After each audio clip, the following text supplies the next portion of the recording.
Hello, my name is Todd Wyman. I work for the NDSU Extension Service. I'm a horticulture agent in Cass County, and today we're going to be talking about building raised vegetable beds.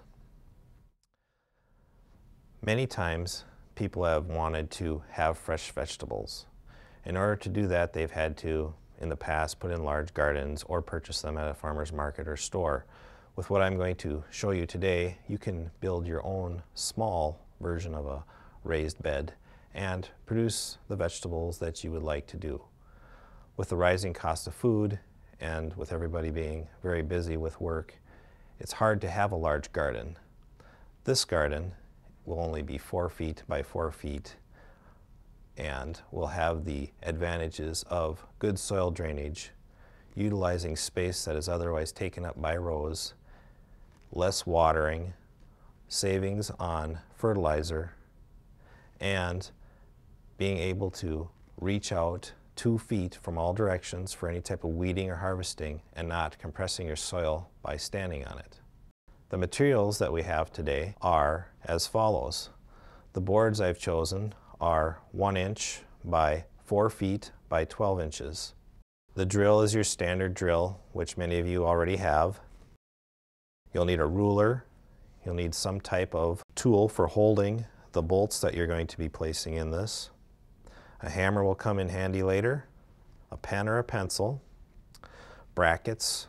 The sizes of the brackets can vary to what you like. Today I've chosen to use 3-inch brackets with 1/4-inch holes. The eye bolts and the nuts and washers correspond with that. We many times have to do different things to protect our gardens from different types of little rabbits and birds. I have poles that will be attached to the garden and also netting for the birds and wire to keep out the rabbits. From the tools that I have here, it's easily seen that you don't need to have a lot of carpentry skills to make one of these. I should have no problem doing it, therefore you should have even less of a problem doing it. Well, we're ready to start drilling our boards. The brackets, like I had said earlier, can be of different size. One thing to keep in mind though is to have them uniformly spaced. Seems to do the best job of making the bed look nice. It doesn't have to be exact, but it should be uniform. Take your ruler, measure it, the desired length. Usually you want to divide it into 3s.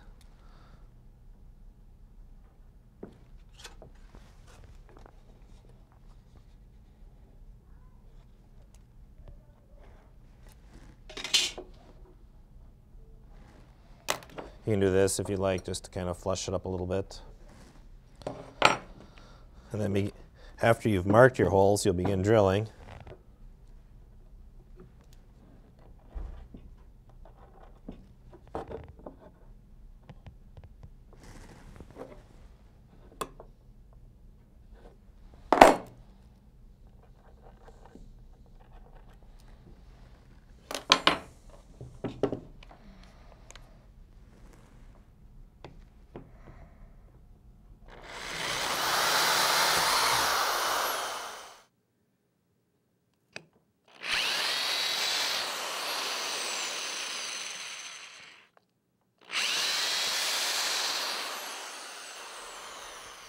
Once you've done this to one end of all the 4 boards that you have, we'll get the other boards, put the brackets in, and line it up, and then we'll drill the holes for those boards. Now that the holes have been drilled, we'll take our bracket, line it up with the holes we drilled. We'll start with the eye bolt, put it on the outside of your garden. I've stuck it in on the inner hole just to make sure there's enough room. Add a little washer and a nut. Snug it up and you can tighten it later. One thing to keep in mind when you apply the other bolt without the eye on it is that it needs to not interfere with the bolt above it, and as far as overlapping and interfering with each other. One way around that is to add a washer or 2. Place that through the hole and you've lowered it down. You can add another washer here add your nut. Then, when you add your other bolt, you won't have the problem of it hitting each other like you had earlier. It should fit nicely. And if not, you can still add another washer to correct for that difference. Once you have the first bracket on, you can put on your next one, and then we'll continue on with the other 4 boards on the ends that haven't been drilled. Line it up with this, mark our holes, drill it, and add our bolts. Now that you have your boards ready to be attached to each other, we're going to mark them and attach them, and certain things you'll want to keep in mind while you're doing this. What I'm trying to do here is lining up the boards so that they're flush on this end. And I'll want to do that with all the boards to keep them uniform. So they're flush here, and while they're flush, I will go inside and mark the holes on the board.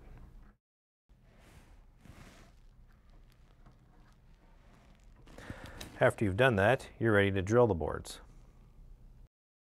We just got done drilling, and now we're going to attach the boards to each other. What I'm doing here is lifting up the one board, lining it up like we had when we marked it with the pen, grabbing one of my eye bolts,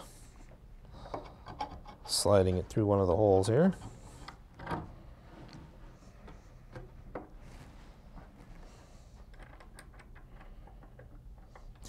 And you don't need to make them very tight now. Just snug them up some so that as you're doing it, you have a little leeway in getting the board's holes lined up with the bracket.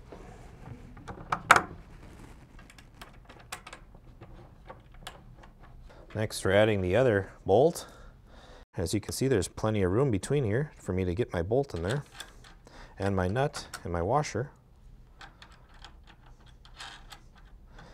And I'm just going to slightly snug them up. I'm not going to make them really tight, because we do have to attach the other boards, and if there's a little play in this, it'll be a lot easier to do it, and when you're done, you can snug them up fairly tight.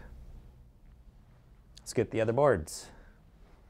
The boards have been attached, and everything should be ready for our next step. One thing to keep in mind, as you notice, it's not perfectly square. Some of the boards were a little warped and they didn't line up exactly right. It's not a problem for this situation. We are using this as a vegetable garden, and if we were wanting to make it more exact, we could, but for what we're doing, this should complete the purpose that we want. The next step is to add the string that will mark off the barrier, saying that I'm going to make this into a square foot type of a garden where each foot is utilized by a plant or series of plants. And for that, I'm going to need string, nails, hammer, and a ruler. My goal is to, when I'm done, have 16 1 foot by 1 foot squares. Each side should have nails that will accommodate this. I've measured out a foot here. Just tap it in a little bit.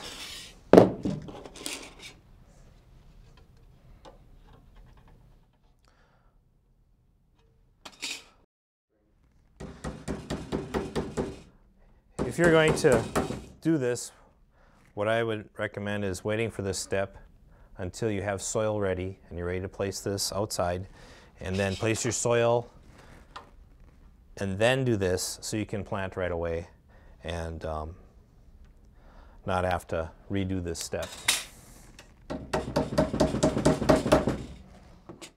Now I'm going to attach the string to one of the nails that I made, that I had pounded in, and weave it through on one side.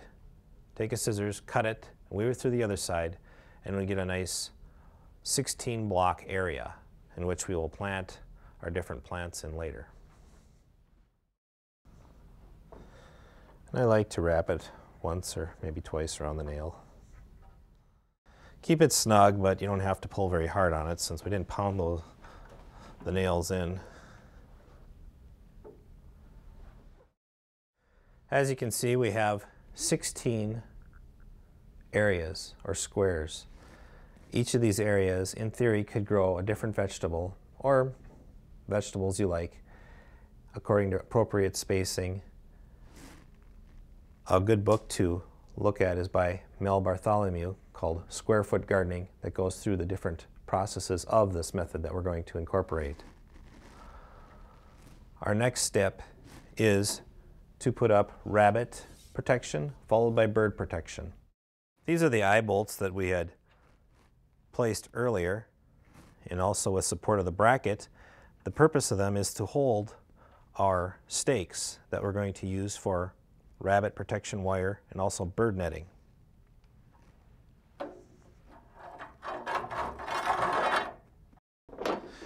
You would not need to go, I would say 3 feet into the ground like we have here.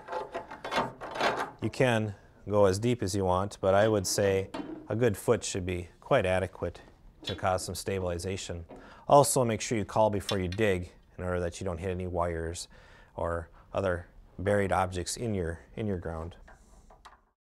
Now that all the poles are in place, what we'll want to do is add some type of rabbit barrier. And I've chosen some chicken wire, which is easily available in many different hardware stores. What I'm going to do is weave, maybe every 3 or 4 holes, doesn't have to be exact, every other pole, starting with the first pole, going around the second pole, weaving and going around until I've come back to my beginning spot.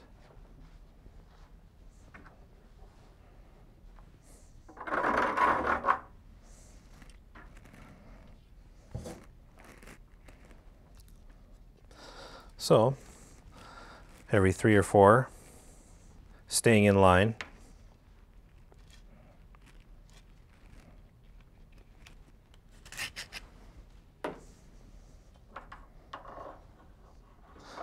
Sliding into the eye bolts that we have already in place.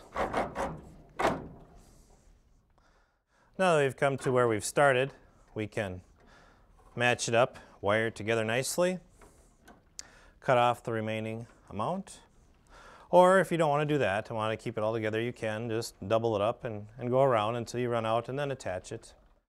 Many times birds will grace your garden once the fruits and vegetables are ripe.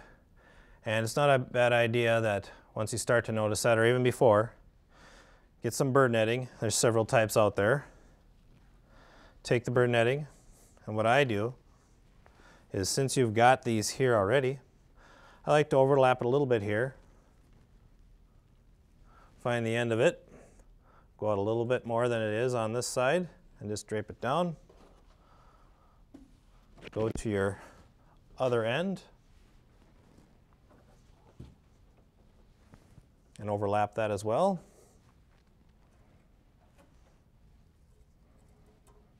It doesn't have to be too tight, but it does need to be tight enough so that the birds are not tempted to try to get in there.